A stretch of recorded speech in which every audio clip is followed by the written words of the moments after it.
together with Plymouth Colony to protect the coastal village of Wampanoag people, populated mostly in the warmest season.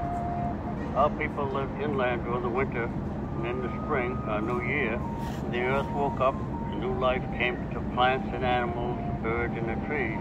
They moved to the coast. Pawtucket men had their machine into the harbor and fished. The women planted and tended their gardens, and the children played on the beach. Then, when the cold wind blew the dry leaves back to the earth, the people of Pawtucket would move inland where the winter wasn't so harsh. These people laughed and sang and danced to the beat of the drum wherever they went. One can imagine it was a happy life until the summer of 1614. That was the year Captain John Smith commanded a fleet of ships touring the New England coastal region. Among that fleet was a ship with a captain called Thomas Hunt. Upon his departure to return to England, Captain Smith instructed Captain Hunt to embark on one more landing and go to Pawtucket to trade with the natives there. Captain Hunt was to get some fish and beaver pelts in exchange for things like blankets, knives, and metal pots. These things were quite a novelty to the people of Pawtucket, so they sent a party of young men with furs to visit Hunt's ship that was anchored in the harbor. But instead of trading, the 20 men who boarded Hunt's ship were tricked. They were tackled and beaten and restrained below deck, captured to be sold as slaves. None but one was ever known to return home. His name was Tisquanto. He came to be known as Squanto. Everyone seems to know his story, but not so much about how Squanto came to be the English-speaking Wampanoag who helped Plymouth Pilgrims survive. Today, many Wampanoag people still survive. 5 bands of Wampanoag are recognized by the Commonwealth of Massachusetts, including the Assonet, Chappaquiddick, Herring Pond, Pocasset, and Seekonk people. 2 Wampanoag tribes are federally acknowledged sovereign nations, including the Oquinta Wampanoag on the island of Martha's Vineyard, numbering more than 1,000, and my people, nearly 2,000 Mashpee Wampanoag based on Cape Cod. All the people engaged in the design and development of this exhibit, researching and writing, posing for images, and performing in video are Wampanoag. This is our story.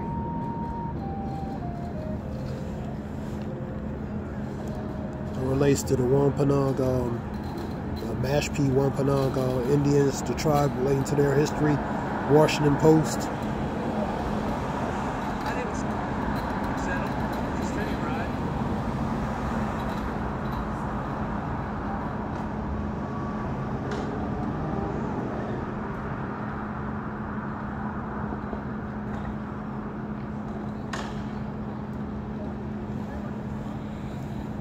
For the Wampanoags and many other American Indians, the fourth Thursday in November is considered a day of mourning, not a day of celebration, because of the Wampanoags did help the Pilgrims survive.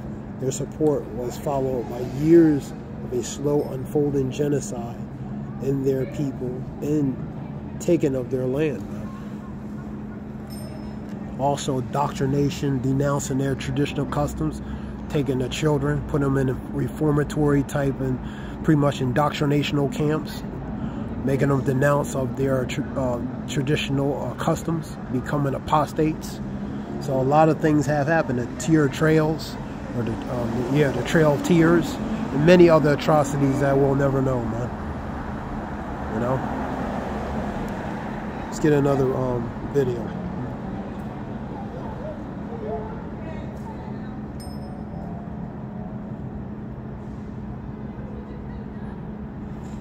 Indigenous people in America recognize Thanksgiving a day of mourning and a time to remember ancestral history as a day to acknowledge and protest the racism and oppression that will continue to experience even today.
1970, American Indians of New England began commemorating Thanksgiving Day as a day of mourning to honor its ancestral who experienced cultural genocide at the hands of the European colonists, Native Americans as a whole, saying they're still fighting for what's rightfully theirs. And they'll be fighting forever to no avail, unfortunately.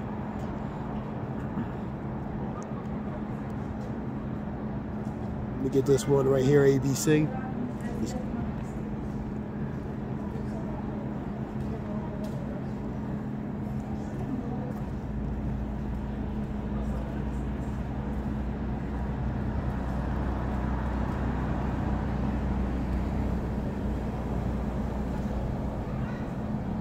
Humbug, my signal is totally ghosting. Switch to Verizon. They'll give you the new iPhone 14 Pro. This Black Friday weekend, only Verizon gives you the new iPhone 14 Pro.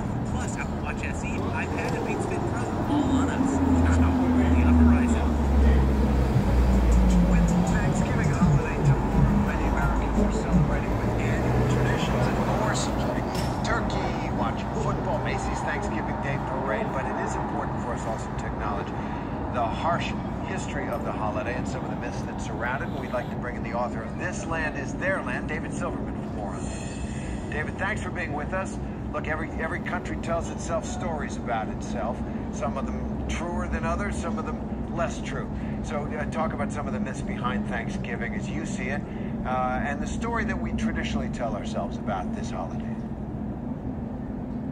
Well, very good. So Americans attach this mythic story of pilgrims and Indians to the Thanksgiving holiday, and we're all familiar with the story. Friendly Indians welcome the Mayflower passengers to America, hand off their land, and then disappear.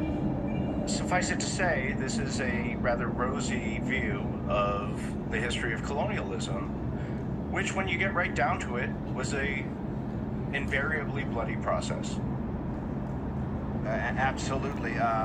The hundreds of years to this, continuing to this day, of the oppression of the native peoples of this continent. There was, however, a moment in the early going when the English people who came off the Mayflower were starving, and the Native Americans did take pity on them, basically tried to help them out a little bit. Thanksgiving build out of that, a happy, upbeat holiday, but you bring up these important issues. Why is it important to have these conversations and talk about these more serious issues like the history of American politics concerning the native peoples here and how they shaped this country? I think there's two reasons. One is that this country is built on a foundation of violent conquest of indigenous people. And that's a history that our history curricula at primary, secondary, even to a certain degree at the collegiate level, does not address. And it's understandable why many Americans are so loath to address that history. It's painful, it's difficult, and it makes many of us feel ashamed. And yet, confronting that history does two things that I think are productive for our society. I think first and foremost, it signals to indigenous people, our countrymen and women, that we value them as us, despite the fact that it was a colonial process that made them part of us. They are part of us now, though, and they have the right to see themselves in our nation's history and to see that history depicted accurately. The second thing that confronting this history does is it allows all of the rest of us to think critically about where our country comes from and how we want to reform our country so that it can move forward in a better way than perhaps our forebears performed. Absolutely. Can I ask you, David, do you celebrate the Thanksgiving Day holiday, and how, and what? Yeah. What do you bring to it? Yeah, let me be perfectly clear about what I'm calling for here. I am not calling for us to cancel Thanksgiving. I'm not calling for a war on Thanksgiving. Nothing of the sort. I am a voracious pie eater, and thus Thanksgiving is among my favorite holidays. What I am suggesting is this, that we do not need to attach the false myth of friendly Indians welcoming colonists to take their land to this ritual of getting together with family and friends and offering thanks for what's good in our lives. We don't need to separate those two things. And indeed, I think it's worth noting that white Americans for most of the 1600s, 1700s, and early 1800s did not attach that mythic Thanksgiving story to the holiday. That's an invention of the 19th century. So I get together with family and friends. We binge on turkey and all of the fixings, and then of course on pie. And let me note here too, among the many Native people that I know, a sizable portion of them also celebrate a traditional Thanksgiving. However, almost to a person, they also take a moment on that holiday to reflect on what their people have lost and why. Absolutely. Let me conclude. Do you see progress in the way Americans understand these issues? I've got kids in school, and it does seem to me like these issues are being raised. Maybe it's just in this part of the country where my kids go to school, or maybe there is a greater degree of understanding that the American story is properly revised, is always revised, and that it is happening in our schools. Do you sense that? To a degree. I think there's a push and pull going on right now, and of which we're all aware. And on the one hand, if I ask most Americans, do you think that a shared meal is an appropriate symbol of colonial Native American relations? To a person, they will say no. I mean, they know it was a bloody business. The problem is they don't know the degree to which it was a bloody business. And the reason is this: though schools increasingly avoid trying to propagate this sugar-coated version of the Thanksgiving holiday, what they don't do is confront the messy reality of Native American history and United States Native American relations. We have come light years as a society when it comes to addressing African American history, but we've barely taken baby steps when it comes to addressing this country's history with indigenous people. A lot of work to be done. And David Silverman, we want to thank you for being with us, and happy Thanksgiving. And to you and yours. Thank you.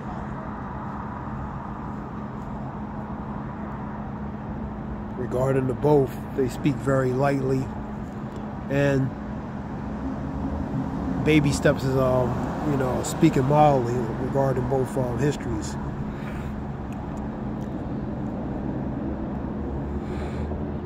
Let's get up some scriptures.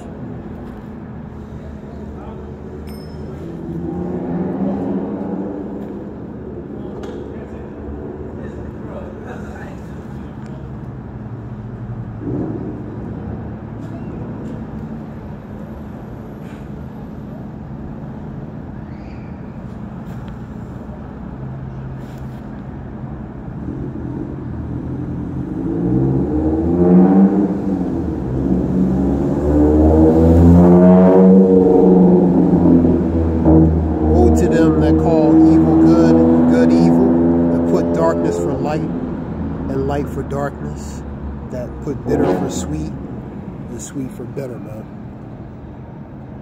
So woe to them regarding that as perversion, man, because evil will be looked as good and good will be looked as evil, man. Just perversion, man. And woe to ones who cause that, man.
Amos 5:21.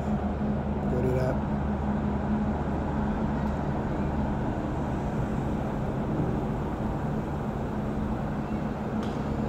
I hate and despise your feast days, and I will not smell your solemn assembly. So the Lord hates the feast days, man. He hates these holidays because they're not ours, man. They're not the traditional holidays of related to Yahweh Shem Yeshua, the scriptures, man. So the Lord hates these feast days, these pagan holidays. They go back to pagan origin, man. Though ye offer me burnt offerings and ye meat offerings, I will not accept them, neither will I regard the peace offerings of your fat beasts, man. So the Lord's not going to honor it, man.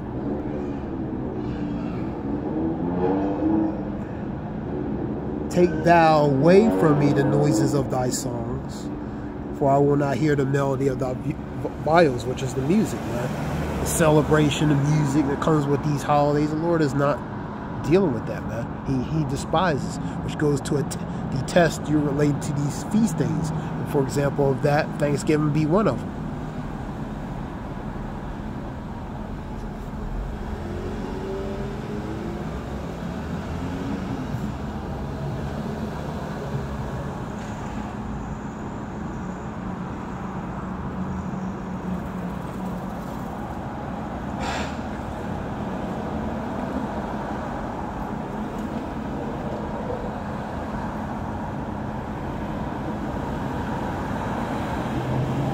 Another scripture, let me see.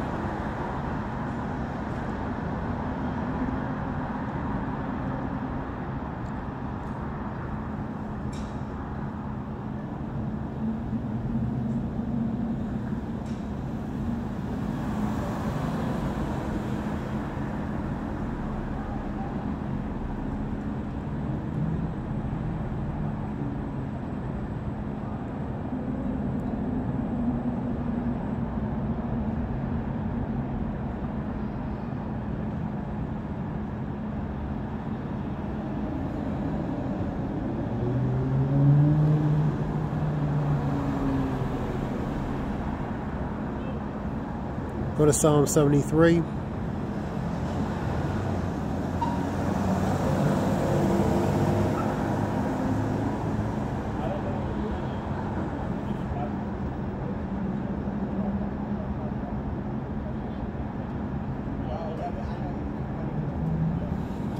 Your pride compasseth them about as a chain, violence cover them as a garment. Blood. So their pride, man. Their eyes stand out with fatness. They have more than their hearts could wish, because the earth has been given to the hands of them, man, using the sword, which is their blessing. So they have more than what they can ever have, man. But when you're greedy and covetous and have an appetite for more and more, the more you have, the more you want. So you're not satisfied. Scripture says he's not satisfied in staying at home, man. That's why he's on other people's business. That's why he's in other people's,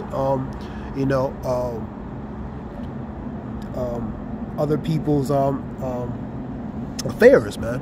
Because he can't stay at home, man. He has to meddle in everything, man. They are corrupt and speak wickedly concerning oppression. So that's the wicked. They speak wickedly, haughtily, pridely, and lawfully, man. Loftily goes to being prideful, man, being arrogant, man.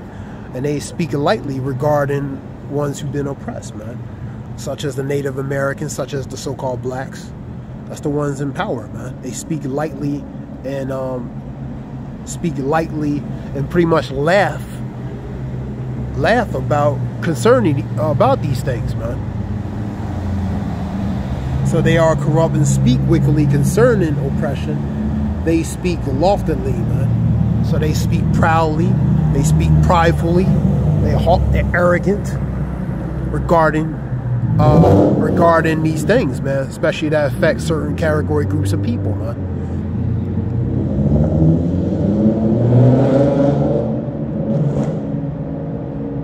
They set their mouths against the heavens, and their tongues walketh through the earth.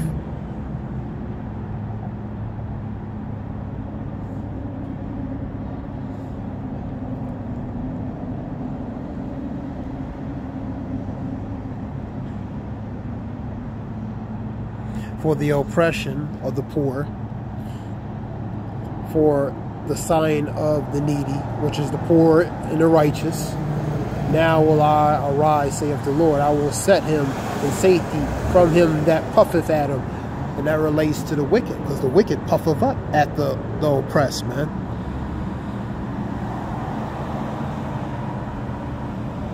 So it's going to take a spiritual intervention, man. And that's what that is, man. That hedge and protection that the Lord will, spiritual, you know, a spiritual,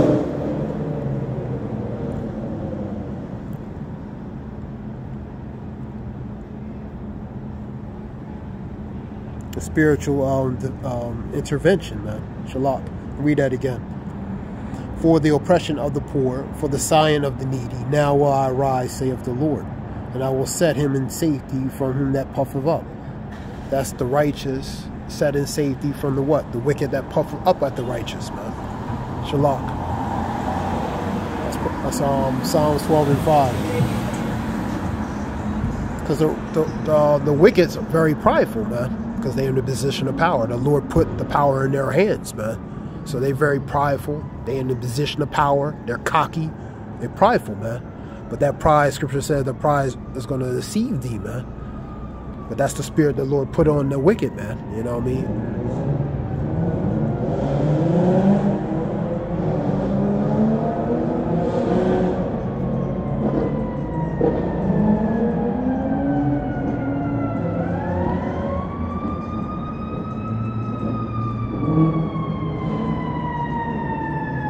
This one relates to Israel. And really, it goes back to the Israelites not doing what they're supposed to do. The Native Americans are a part of that, man. They're Israelites, man. The Skull, Black, Hispanic, Native Americans also ones who could be scattered among other nations and look like the other nations, but their seed line relating to their pedigree lineage. The pedigree looks that goes back to being the Jake, because you're going to have a diversity of look of Israelites. That's a stumbling block for a lot of people to understand. You scatter among a lot of nations, you're going to start, and ones if you're procreated among those nations, eventually generations down you'll start looking like some of them nations. So in a matter of speaking, to understand it, you're going to have a lot of diversity related to Israel, diversity of looks and colors and looks and colors among Israel, man. And they're going to look a little bit like variety of all different nations. That variety goes to diversity, man. So you're going to have a very diversified of nations, man, relating to nation Israel, because they're going to look like all different nations that they've been scattered, because they've been scattered among all of them, man. That's a stumbling block for you Christians. Deuteronomy 28 and 64.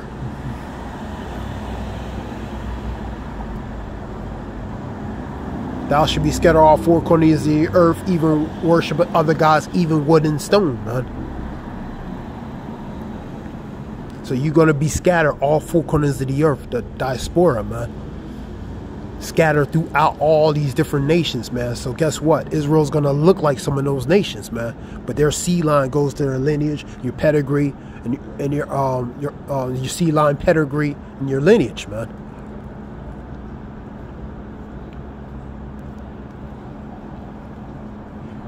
And it goes to sin in the end of the day. You know what I mean? That's why the nation of Israel in this state and condition. That's why the Native Americans went what they went through. That's why the so-called blacks went what they went through, man. Because they sinned against the Lord, man. So he used these other nations. Folly set in great dignity, the rich sit in a low place. They were once kings and princes, but now they made to be servants, man. So they once were kings and princes, but now they made to be servants. Serve to these other nations, man, who the Lord looks at as less than nothing. Go to Isaiah 40, 15, and 17, man. That means the Lord don't love everybody, man.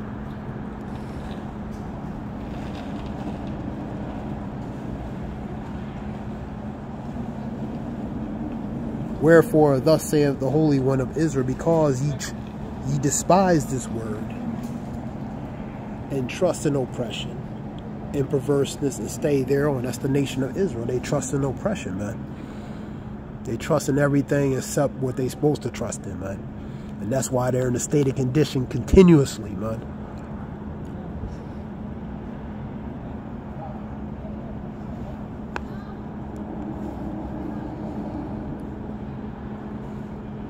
But it goes deeper than that. They were meant to be in this position because for prophecy's sake, and part of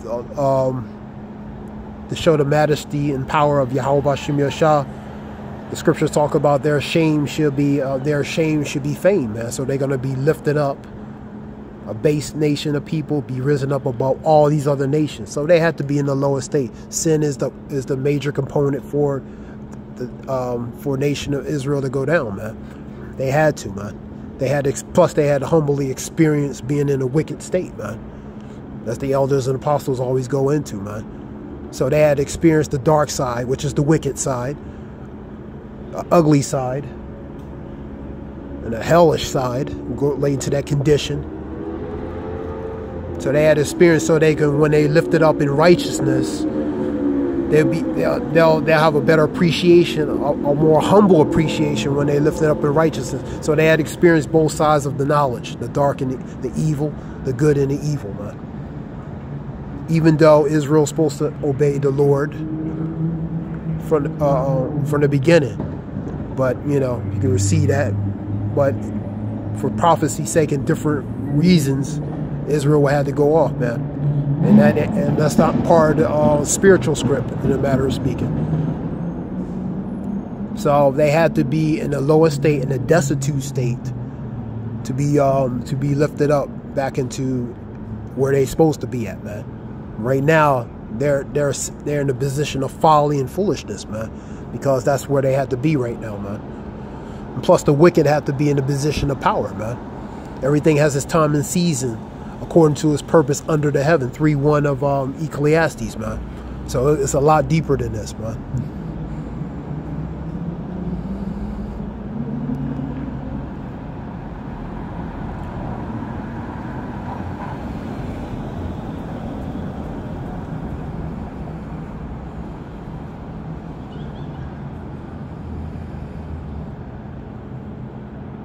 This was a few scriptures. Let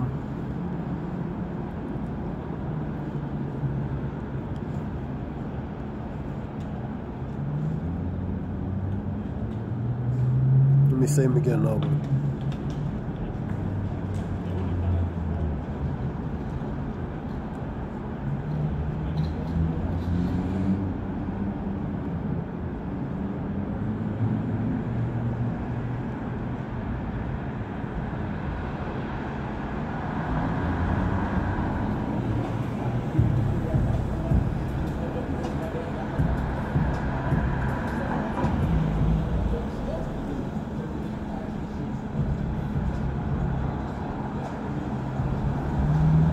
Go to Deuteronomy. I'm just going through Deuteronomy and see if I can see it.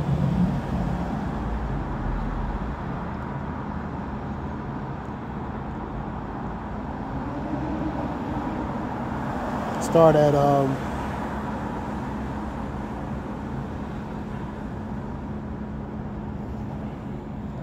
the Lord shall make thee. The Lord shall make thee the head and not the tail. That thou shalt be above only, that relates to the nation of Israel, and thou shalt not be beneath, if thou hearken into the commandments of Yahweh B'Shem Yashah, thy God, which I command thee this day to observe to do them. So the nation of Israel will become the head if they do what they're supposed to do, man. They would have been the head from the beginning, man. But they wasn't. So they end up being the tail, and these other nations who the Lord looks at as a base people, man, because they're beneath them. They end up being the head, man, because Israel didn't obey and hearken and heed to the commandments, man, to observe them and do them, man. Go to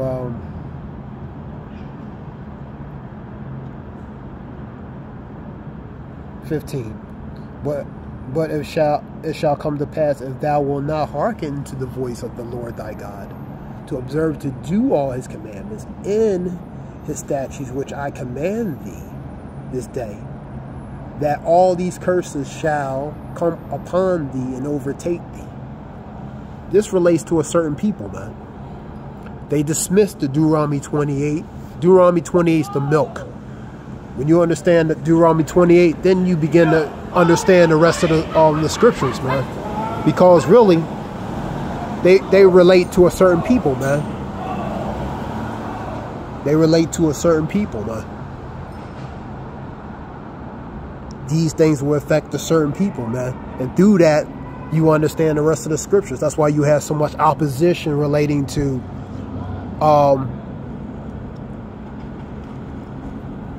they dismissed Deuteronomy 28. They just dismissed the oppressity of relating to Deuteronomy 28 and what a certain people had to deal with, man. And a lot of people make light of it, man. Even ones of their own kind make light of this, man. That's why they come up against this. They that creative control opposition, man.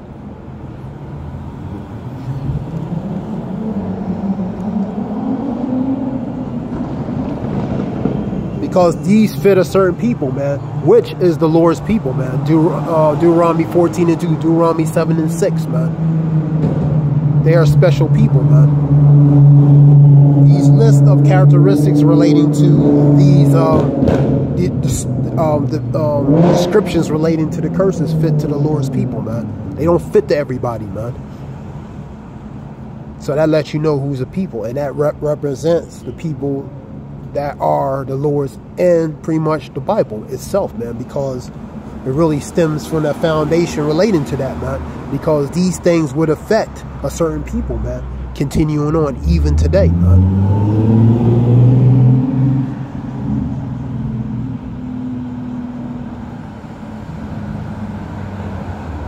15.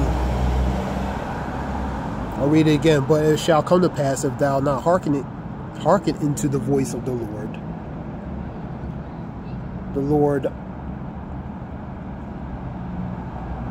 Lord thy God, Yahweh, to observe to do all his commandments and his statutes, which I command thee this day, that all these curses shall come upon thee and overtake thee, man. So that's the consequence. If you don't do them, the consequence, these curses will follow thee. Isaiah 28, 48, 28, and 45, man. Moreover, all these curses shall come upon thee. They shall pursue thee and overtake thee. So these curses are like things that follow you generation to generation. Generational curses, they follow you like a bad habit, man. Moreover, all these curses shall come upon thee and shall pursue thee and overtake thee until thou destroy thee. So these curses are meant to overtake thee, pursue thee, till they overtake a certain people, man, because the Lord sent them like an arrow that's not going to miss its mark, man. These are plagues, man. These curses are plagues upon a certain people, suited and tailored for those specific people, man. And moreover, all these curses shall come upon thee and shall pursue thee, overtake thee, until thou be destroyed, because thou hearken not into the voice of the Lord thy God, to keep his commandments and his statutes, which he commanded thee. And that's the thing, man. These certain people, describing in Deuteronomy 28, the reason why they're being punished, they didn't keep the commandments of Yahweh B'Shem Yahushua. They didn't keep the statutes and commandments like they were supposed to. So that's why the Lord had to use certain tools and instruments of cruelty to come upon, to use against the nation of Israel, man. Because their disobedience, man, their rebellion, man, their rejection, their denouncing, man, the apostation of the nation, man. So that's why, man. That's why certain people had to go through stuff historically, man. Harsh stuff, man. Stuff they should never went through, man.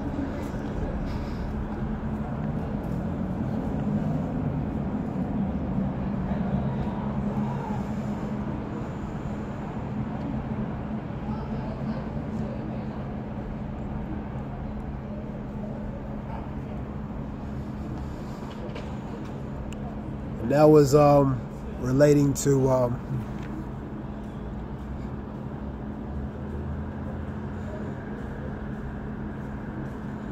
I'll read 59. And the Lord will make thy plagues wonderful in plagues of thy seed, even great plagues, and long continuing in sore sickness, and long continuous. That's 28 and 59, man. For more he will bring upon all the diseases of Egypt, which thou was afraid of, and shall cleave into thee. And that's these plagues and all these different things, man. That's 59 and 60, man. So these are the curses, man.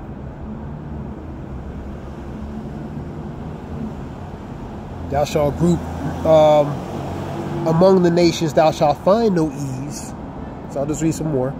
Among these nations thou shalt find no ease, neither shall thy soul and thy foot have rest. So they're not going to have no ease, have no rest, anxiety, worrying, different things, man. These are all parts of the curses, man. These fit a certain people, man, even all the way to the day, man.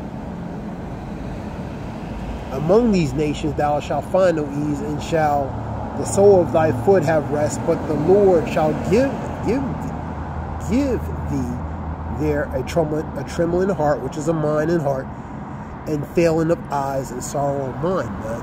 So you're going to be in a certain state of condition, man, and they're not a good one, man. And these are part of what? They're the continuous disobedience of Yahweh B'Shem Yahushua, man.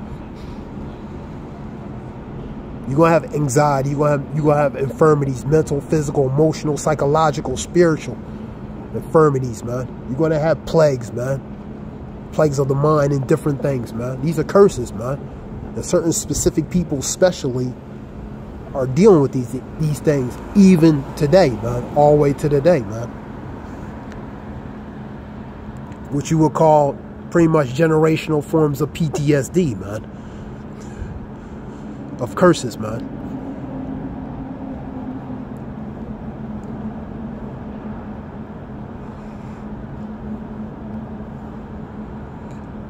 Shalak for making this too long. Just want to get our point relating to the history of Thanksgiving, relating to the Native Americans.